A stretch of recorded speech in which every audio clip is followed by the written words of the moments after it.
The History of Agile with Jeff Sutherland.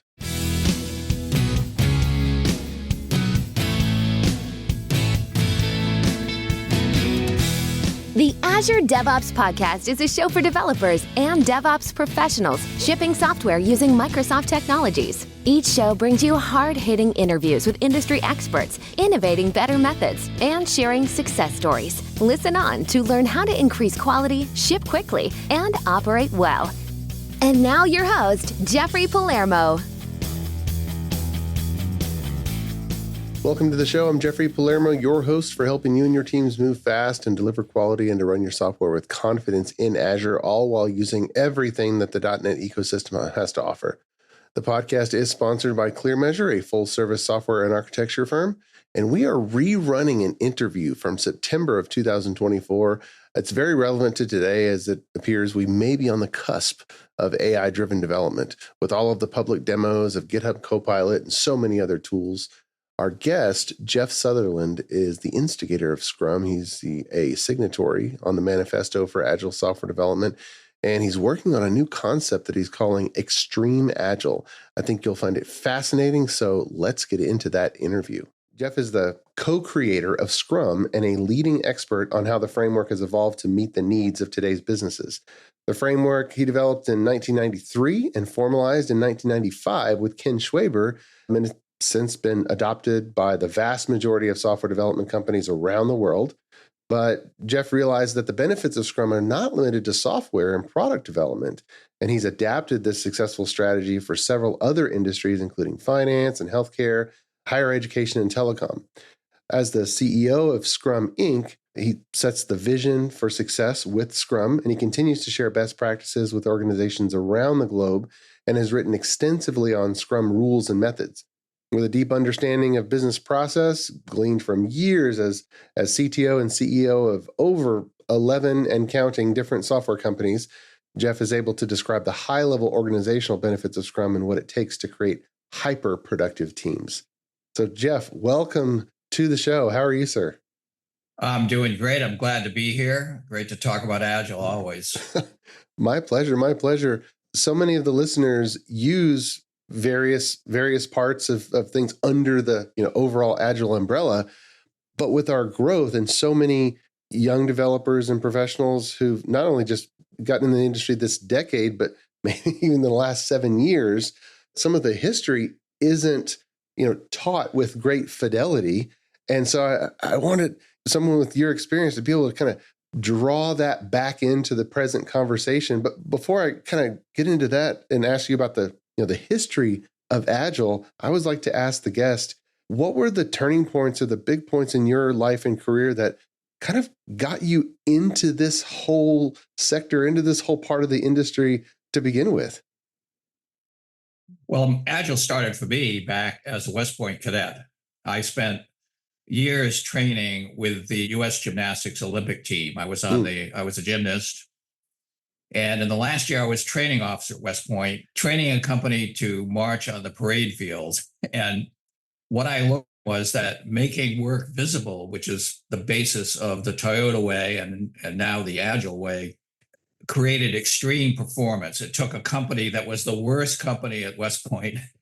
In less than 3 months, they became the best marching company on the parade field. And that was kind of the beginning of realizing the visibility of work and having people self-organize around that visible portrayal of what needs to be done and the impediments that are blocking. That is like the key to high-level performance. From West Point, I went into the U.S. Air Force, and for over 10 years, I was a fighter pilot, mainly flying F-4 Phantom aircraft, including 100 missions over North Vietnam. So wow. I was battle tested in Agile, dodging bullets over North Vietnam. Over half the people I flew with got shot down. And I was the co-pilot or the wingman of the base commander, who was the last surviving ace of World War II. Okay, so I've been trained by the best in agility over the skies of North Vietnam, and everything in Scrum is actually the operational piece is all based on that fighter pilot way of working.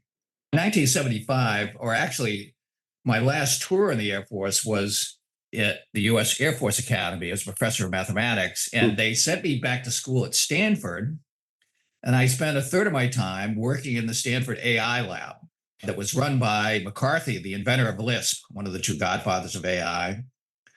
And there's a strong AI thread that started way back in 1970, and then today has become extremely important to Scrum and Agile. Okay. Mm-hmm. But coming out of the Air Force, I went into the medical school and spent another decade doing supercomputer models of the human cell to figure out why does a cell become a cancer cell. There's several steps. Working with the leading researchers in the world, my thesis advisor was the editor of the Journal of the National Cancer Institute, and one of the key players worldwide in cancer research. So I was, again, fortunate to work with the best. And we figured out that modeling a human cell, it's a complex adaptive system. And so not only is a cell, but every organ in your body, and you are a complex adaptive system. And then when you go to the team level, a team is a complex adaptive system. So the theory behind Scrum is complex adaptive systems theory. And the most important mathematical proof in complex adaptive systems theory was done in Los Alamos labs. And it was a paper on artificial life simulation on the computer, which showed that systems evolve faster if the degrees of freedom are maximized up to the edge of chaos. And when I read that, it was about, I think, 1987, I read that. The light bulb went off. I was running this huge banking project that was years late, tens of millions of dollars over budget. And I said, wow, this project is stuck because it has too many controls, too many reports, too many meetings. They can't get anything done. We need to unleash the teams, maximize the degrees of freedom, build autonomous, self-organizing teams based on complex adaptive systems theory. That is the root of Agile. And most people never even talk about that. They don't even know what that is, right? Right. And that's why we have so many failed Agile teams out there. 58% of Scrum teams, Agile teams in general, are late, over budget, with unhappy customers. It's so bad that when you try to get ChatGPT to work with you in Scrum, I have GPTs now working with me in Scrum. They don't know how to do Scrum because they're trained on the internet. It's only when we put the red book behind me, Scrum, the art of doing twice the work in half the time, we put that into the GPT, and then all of a sudden, the GPT immediately knows how to do Scrum planning, how to create buffers, how to do estimation, how to set up sprints. Our goal right now is to relegate 90% of the overhead in Scrum to a GPT. That's what I'm doing with my Scrum teams. Okay.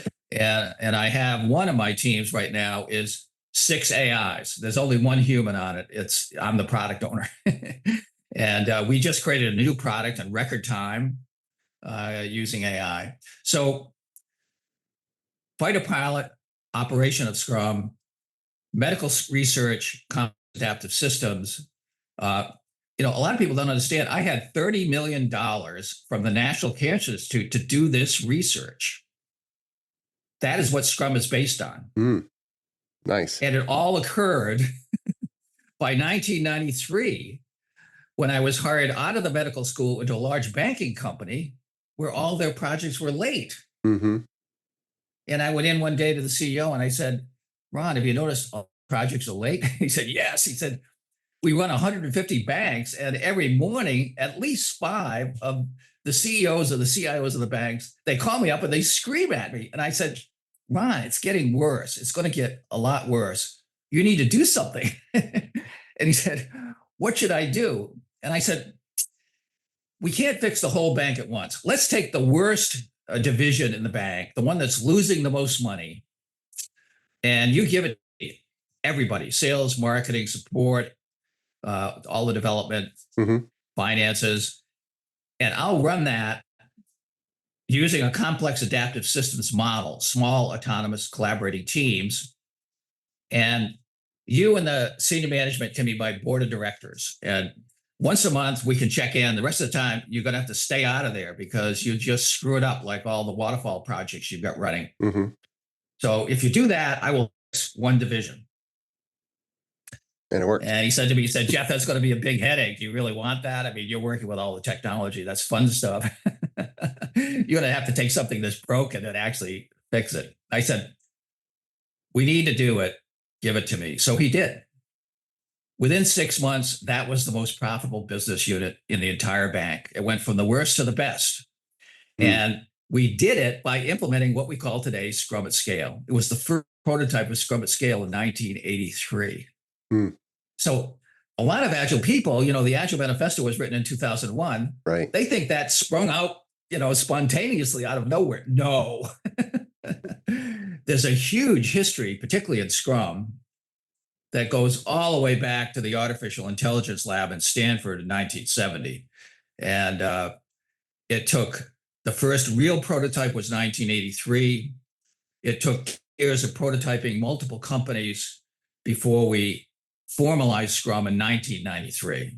So Scrum was a long time in making. Mm-hmm. And then it was not until 2001 when the leadership of Scrum and the leadership of extreme programming, along with a group of consultants who had written books and so forth, were pulled together. Scrum and XP were the only widely deployed practices. Mm-hmm. Yeah. There were no other team processes, but both Scrum and XP had hundreds, maybe thousands of teams out there. And so in 2001, when we met with the 17 people that wrote the manifesto, everybody shared what they were doing, the books they were writing.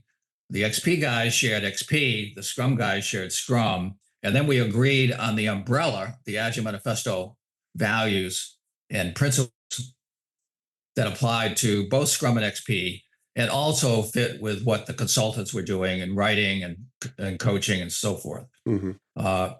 So Agile has, for me, a long history that goes way back, even before Stanford, back to 1963 at West Point, making work visible so that people could self-organize to achieve great things, just like they did at Toyota, right? Mm-hmm. So that's kind of a long snapshot of it, history. Well, that's maybe we could zero in on something more specific that might be of interest to your listeners. Absolutely. Well, it's fascinating history.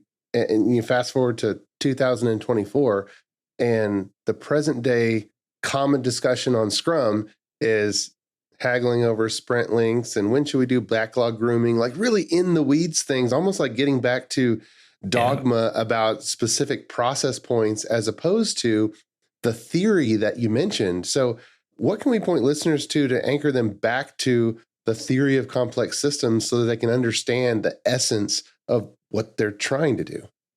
Well, I've written a new book to try to go back through all the fundamental things that led to Scrum and Agile. And it's called First Principles in Scrum. And I'm actually launching, I implemented Scrum and with multiple AIs working with me. And our goal was to do a new chapter every sprint. And we do weekly sprints. So we are now up to 46 chapters. And both Amazon and LeanPub have advised us we need to split it into multiple volumes. Yeah. So today I'm launching the volume 1, First Principles in Scrum Foundations. And this talks about the beginning of the technology stack for Agile. So one of the things I've done with is to try to explain this is to go back to the telecom stack. There's an OSI telecom stack. Okay. That is 7 layers.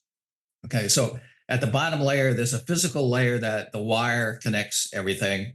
Then there's a data link layer, network layer, transport layer, session layer, presentation layer, and then the application layer, and your iPhone works. Mm-hmm. So what people don't really know what's going on there, but if anything in one of those layers breaks, guess what? Everything's broken. iPhone breaks. Yeah. Well, we have a technology stack in Agile that the book is all about, and it is 8 layers. So we start at the physical layer in physics. Okay. And I was trained as a radiation physicist and became a professor of radiology. So I well grounded in physics. And a lot of the early thinking, and again, I was funded by the National Cancer Institute to do all this research in the radiology department. And so a lot of that early thinking is all around figuring out the physics of the human cell and using radiation therapy to kill cancer cells. I mean, it's all physics, right? You have to understand quantum physics to do radiation therapy. Yeah. So the book starts with physics. And today, the most amazing thing is Wolfram's physics project.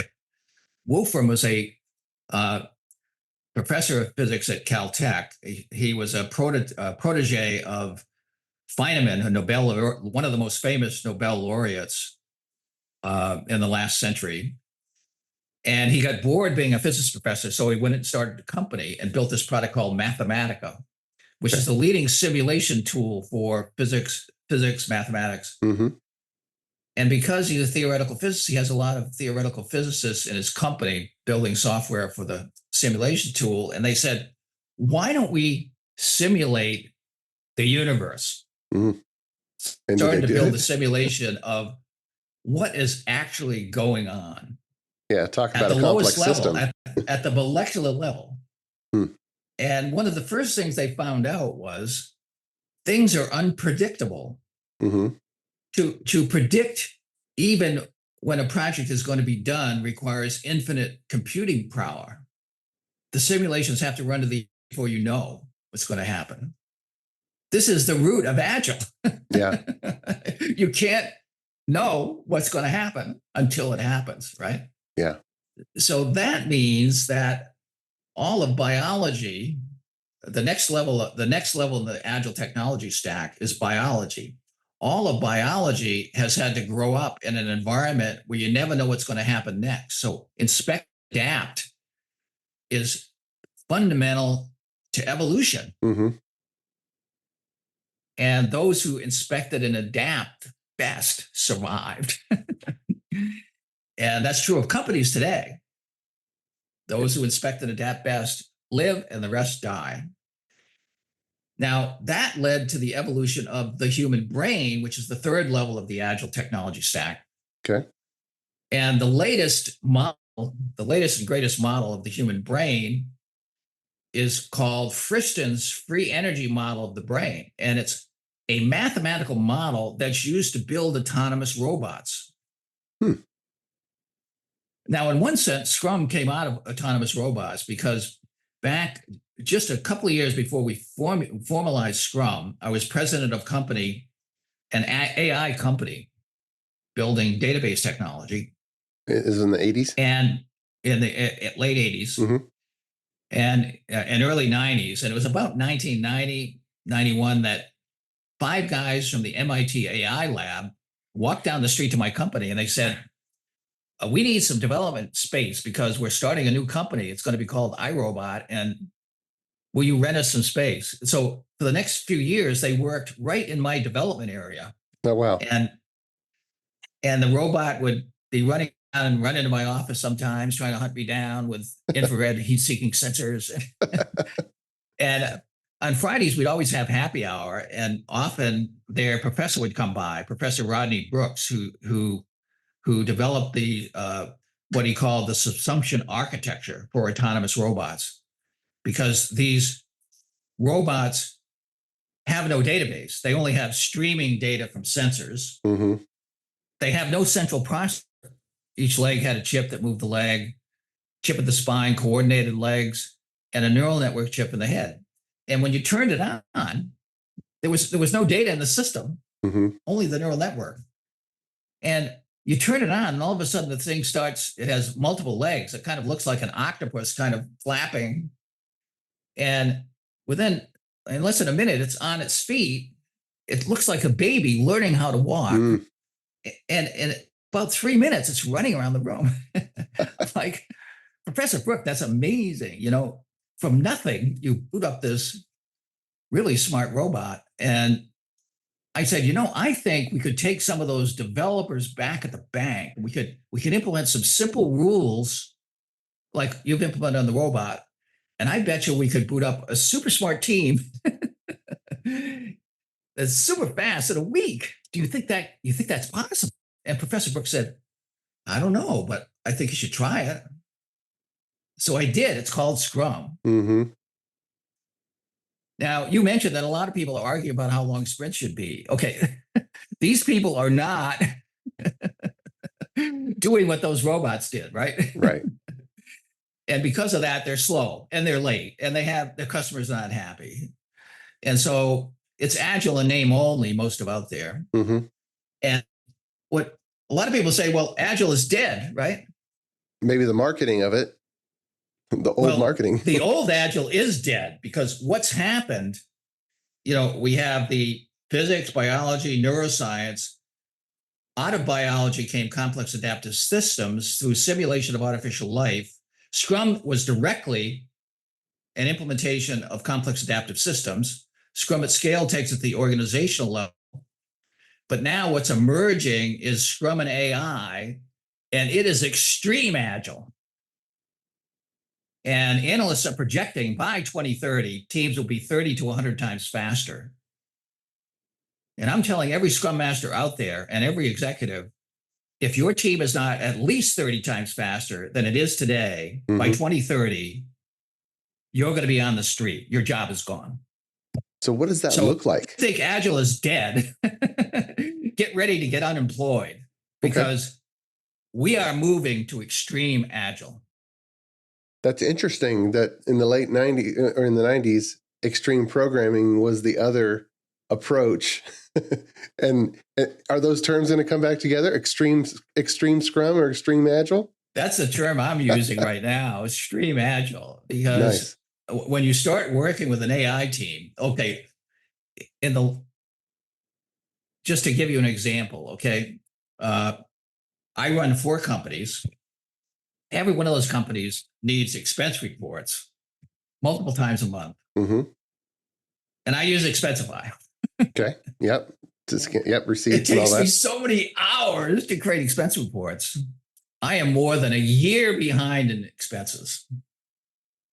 So I said, my only hope is to get the AI to do it because I'm getting later and later. It's not getting better. I'm getting further and further behind. Mm-hmm. So we've been using AI on the Scrum teams. I work with 2 Scrum teams every day with 2 different companies. And we've been using AI on the Scrum teams. And I thought, why don't I create a new product with a team that's only AIs and see what we can do?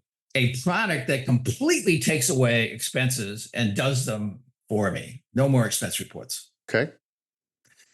So I got all my bank statements, put them in Dropbox. And then I turned the AI loose. I said, here's all the data. Over a year behind expense reports. Let's build a system that generates them all. And in 5 one-week sprints, it generated all the expense reports for 4 companies for an entire quarter in 1 second. And it's correct? Absolutely. So you said it's completely auditable. Now, what people don't realize, the AI is not doing the expense reports. The AI is figuring out how to write Python code, which is auditable and provably correct and traceable back to the original invoice. So I have to dig into this. You said you're the product owner, and also I'm going to say you're the software architect. And absolutely. And you have 6. You said 6 AIs, but 6 what's? 6 computers, 6 programs. Like what? 6 what? Okay, so I have a GPT called Scrum Sage Zen Edition. And in that GPT, it's available to everybody. You can log on and I have a persona called Ono, who's the Scrum Master. Okay. He's a great Scrum Master. And then I started working I created another GPT that was a Python programmer. Also, there's a Python GPT, the leading Python GPT in OpenAI's stack. He's a member of the team. I have JetBrains AI, which is, I use the JetBrains IDE. So it has its own AI that's really good at knowing your environment. And the leading coding products is called GitHub Copilot. It's a partnership between GitHub AI and Microsoft. And I started using Claude AI, who has evolved to be the lead programmer for the team. But we use all the AIs to solve problems. Both GitHub Copilot and JetBrains AI are really good toolsmiths. They are, fix the low-level stuff. But Claude is the only AI that's smart enough to understand the complete system, which is dozens of modules, right? It's a full-blown, essentially full-blown banking system, right?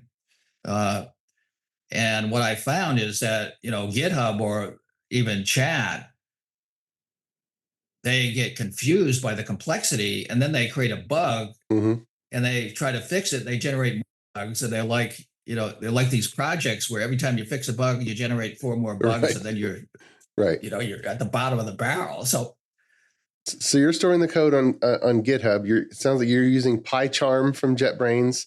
Yeah. And so these 6 different AI personas, are they all essentially chatbots, or what's the manifestation of them? Is it a chatbot that you're operating, or they're essentially chatbot? Although ChatGPT's based chatbots now can create Python and run it in their own environment, which is extremely helpful. So I've had chat say, I need this, and chat would say, write me some code for this. Chat say, okay, here's the code, I'm going to run it. Oop, I ran into a bug. Let's try something else. It'll try 10 different things, and then this library doesn't work. We'd have to try that library. And, 30 to 60 seconds later, it's tried 10 different libraries. It's fixed 20 bugs. And it says, okay, now this works. It's more than a chat bot, right? Sure. Yeah, absolutely. Now, are any of these AI team members interacting with each other, or are you the interactor with each of them? What we found is, first of all, the AIs do not do software any better than they know Scrum. They're trained on the internet, right? Right. And so you just turn them loose and they produce bloated, crappy code that's full of bugs. It was extremely painful booting these up. So you have to train them in software architecture, in object-oriented design, in acceptance test-driven development, in automating tests. And right now they can't easily talk to one another, which is extremely painful.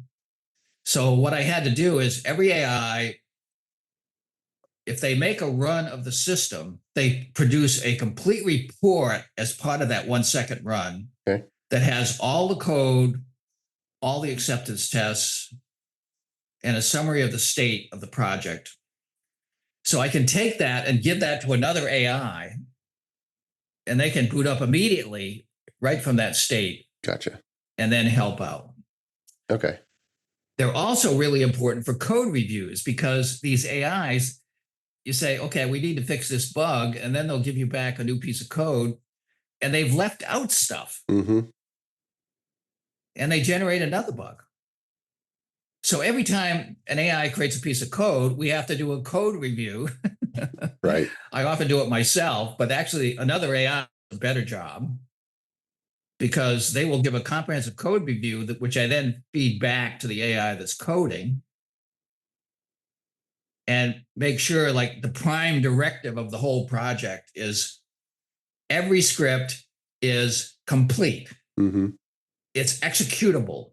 It loses no functionality. It's been code reviewed by more than one AI. And only then is it worth any AI or human trying to run it. And we constantly have to be, right now I'm working on a new project, and the AI doesn't understand object-oriented design very well. So Mm-hmm. we have this design of this. This is kind of a sets of data, and the data is structured. It has a header. It has subcomponents and subcomponents, and you've got to get that object design right to have the code be working right. Mm-hmm. And I've been thrashing with days with all the AIs. I'm at the point now where I'm actually having them write a specification document on the object structure that every AI has to read and study before they can even touch the code. Because right now, every time they touch it, they create a bug, right? Mm-hmm. It's not easy. Yeah. Where I'm hoping, in a couple of weeks, I'm hearing today that Strawberry out of OpenAI is going to be released, and we're going to get some huge upgrade.